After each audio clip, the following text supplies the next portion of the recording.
আর কোনোদিন আমরা যদি চাই এই লাশের চেহারা দেখতে, কোনোদিন কেউ পারবে না। এজন্য আপনাদেরকে বলে যাই, আমাদের দাদা ছিল, আজকে আমাদের দাদা দুনিয়াতে নাই। আমাদের নানা ছিল, আজকে দুনিয়াতে আমার নানা নাই। অনেকের বাবা দুনিয়ার জমিনে ছিল, আজকে আমাদের বাবা অনেকের হারায় গেছে।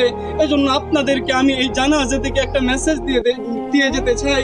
যারা আজকে মনে করতেছেন যে দুনিয়ায় আমার জন্য আসল, এ দুনিয়ায় আমার, এ দুনিয়ায় আমার, আল্লাহ তাআলা বলতেছেন আমাল হায়াতুদ দুনিয়া ইল্লা মাতাউল গুরুর, যে দুনিয়াটা হচ্ছে একটা ধোঁকা, এ দুনিয়ার সব কিছুই ধ্বংস হয়ে যাবে।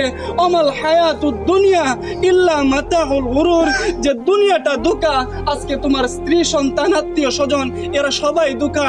এজন্য মুহতারাম হাজরিন, দুনিয়ার মুখ থেকে আজকে আমরা আমাদের চেহারা, আমাদের দিল, আমাদের কলব আজকে আমরা আল্লাহর দিকে ফিরাইয়া দেই। যে জিন্দেগিতে যত গুনাহ করছি, আজকে এই জানাজা থেকে আমরা প্রতিজ্ঞা করতে চাই আর গুনাহ করব না। যেই কবরে আমাকে যেতে হবে, সেই কবরে আমাকে একা থাকতে হবে, আর গুনাহ করব না। এই প্রতিজ্ঞা করে যদি আমরা এই জানাজা থেকে যেতে পারি, ইনশাআল্লাহ এই জানাজা আমাদের জন্য সফলতা বয়ে আনবে। সুবহানাল্লাহ। এজন্য কথা আর লম্বা করার কোনো প্রয়োজন নেই। অনেকেই আত্মীয় স্বজন আছে, তারা কথা বলবেন। এই জানাজাই হচ্ছে আমাদের জন্য সবচাইতে বড় সবক, কথা ঠিক না? আল্লাহ তাআলা আমাদেরকে যে কথাগুলো বলছি সকলকে বোঝার তৌফিক দান করুক। সকল বলে আমিন।